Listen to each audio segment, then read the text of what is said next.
Commençons sans plus attendre à passer en revue les méthodes différentes d'échantillonnage. Et on va en voir deux dans cette vidéo, l'échantillonnage simple et l'échantillonnage systématique. Alors, quel est le principe de l'échantillonnage simple? Le principe de l'échantillonnage simple, c'est que vous avez la liste de toute votre population, la population sur laquelle vous faites une enquête, et que vous prélevez un échantillon de cette population en tirant au sort les éléments de la population totalement au hasard, tout simplement. Voilà, donc l'échantillonnage simple consiste, ayant à sa disposition toute la population, à choisir au hasard quels éléments de cette population vont être dans l'échantillon. Donc on va prélever sur les éléments sur lesquels on va faire l'étude pour la généraliser à l'ensemble de la population. Je vais étudier un exemple, je vais prendre une promotion de 140 étudiants dans laquelle on décide d'en interroger 30 pris au hasard. Alors je vais décliner cet exemple sur plusieurs méthodes d'échantillonnage pour que vous voyez quelles sont les procédures et quelles sont les questions auxquelles on peut avoir à répondre. Donc on a une promotion de 240 étudiants et on désire en interroger que 30 parce qu'on n'a pas le temps d'interroger tous les 240 et on choisit les 30 personnes totalement au hasard par échantillonnage simple. On a la liste des étudiants puis on en tire au sort 30. D'accord ? Combien d'échantillons possibles y a-t-il? Comment répondriez-vous à cette question? Eh bien, vous pouvez répondre à cette question à l'aide de mes vidéos sur le dénombrement qui se trouve dans un chapitre de probabilité qui s'appelle Vocabulaire des probabilités. D'accord? Si vous allez voir les cours sur le dénombrement, vous verrez permutation, arrangement, combinaison, et vous verrez que sélectionner 30 parmi 240 sans les ordonner, parce que les 30 qu'on a sélectionnés, il va leur arriver exactement la même chose, donc il n'y a pas besoin de les ordonner les uns par rapport aux autres, ils vont tous répondre au sondage. Eh bien, ça c'est une affaire de combinaison. Donc le nombre d'échantillons possibles qu'il y a, c'est le nombre de combinaisons de 30 parmi 240. Si vous avez un problème avec ça, allez voir ma vidéo combinaison qui se trouve dans le chapitre vocabulaire des probabilités. D'accord? Donc, ça se note mathématiquement comme ceci. Le calcul, c'est factoriel de 240 sur factoriel de 30 fois factoriel de 240 moins 30. Dans ma vidéo permutation qui se trouve dans le même chapitre vocabulaire des probabilités, je vous explique ce que veut dire la factorielle. D'accord ? Et vous avez des manipulations sur les calculatrices et sur le tableur, des fonctions qui permettent de calculer tout de suite combien y a de combinaisons possibles de 30 parmi 240. Et il se trouve qu'il y en a énormément, qu'il y en a environ 1,449 fois 10 puissance 38. Alors qu'est-ce que ça veut dire 1,449 fois 10 puissance 38? Eh bien c'est un nombre à 39 chiffres. Et oui, pas moins. C'est un nombre à 39 chiffres dont les premiers chiffres sont 1, 4, 4, 9. Bon, le 9 est peut-être un arrondi, c'est peut-être un 8, je ne sais plus. D'accord? Et donc, il y a en tout 39 chiffres dans ce nombre, donc c'est un nombre absolument gigantesque. Le nombre de manières de choisir 30 personnes parmi 240, un nombre à 39 chiffres, je ne sais pas si vous vous rendez compte, moi je ne me rends pas compte. D'accord? Donc, voilà pour l'échantillonnage simple et le choix au hasard des éléments de l'échantillon parmi la liste de toute la population qu'on a à notre disposition. Autre méthode d'échantillonnage, l'échantillonnage systématique.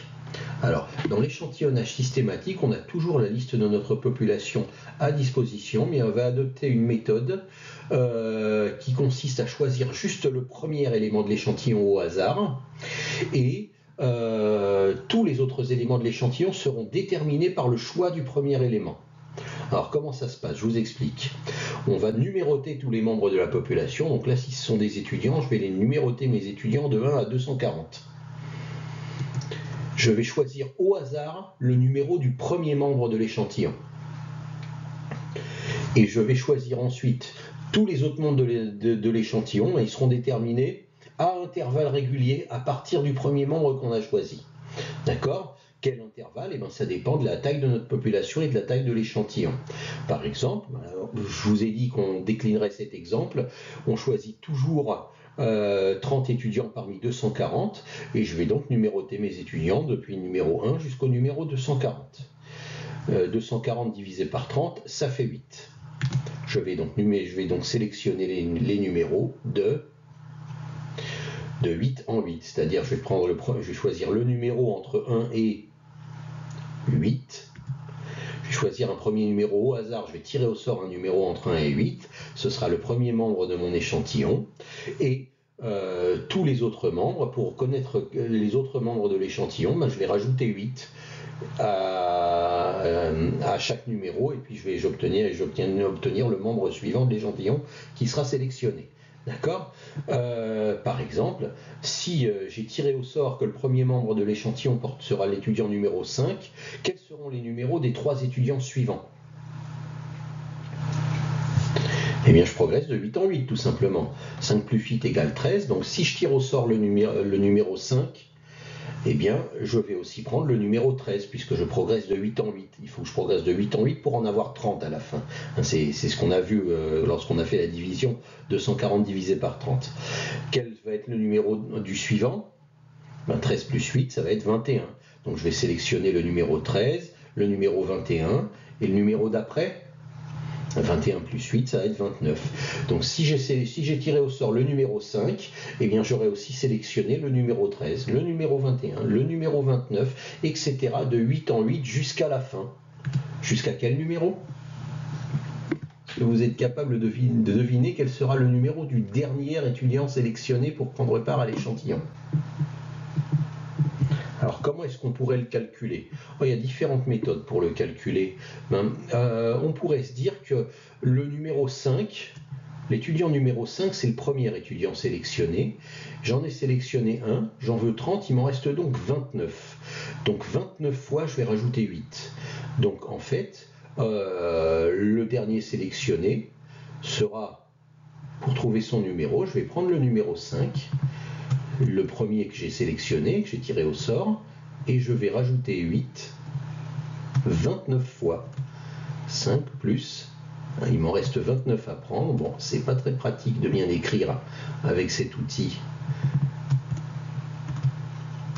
Il m'en reste 29 à sélectionner après le numéro 5, donc je vais rajouter 29 fois 8, numéro 5. Évidemment, je me doute bien que 5 plus 29 fois 8, ça va être très proche de 240, mais un petit peu plus petit quand même que 240. Alors 9 fois 8, ça fait 72, donc ça finit par 2, et quand je rajoute 5, ça va finir par 7. Donc il n'y a pas besoin de faire tout le calcul, vous pouvez le faire si vous voulez, pour vous rendre compte que ça fait 237. Et que donc le dernier numéro sélectionné sera le numéro 237. Je répète le raisonnement. J'ai sélectionné le numéro 5, je l'ai tiré au sort, il m'en reste, comme j'en veux 30, j'en ai déjà un, il m'en faut 29 autres. Donc je rajoute 29 fois 8, puisqu'on a vu qu'il fallait que je progresse de 8 en 8 pour avoir 30 étudiants uniformément répartis sur mon panel. D'accord ? Donc 5 plus 29 fois 8, ça me donne 237, ce qui veut dire que si je progresse de 8 en 8, le 30e étudiant, le dernier numéro de mon panel, portera le numéro 237. Donc voilà comment marche l'échantillonnage systématique, et voilà comment marche l'échantillonnage simple. Vous voyez, vous connaissez déjà 2 méthodes d'échantillonnage.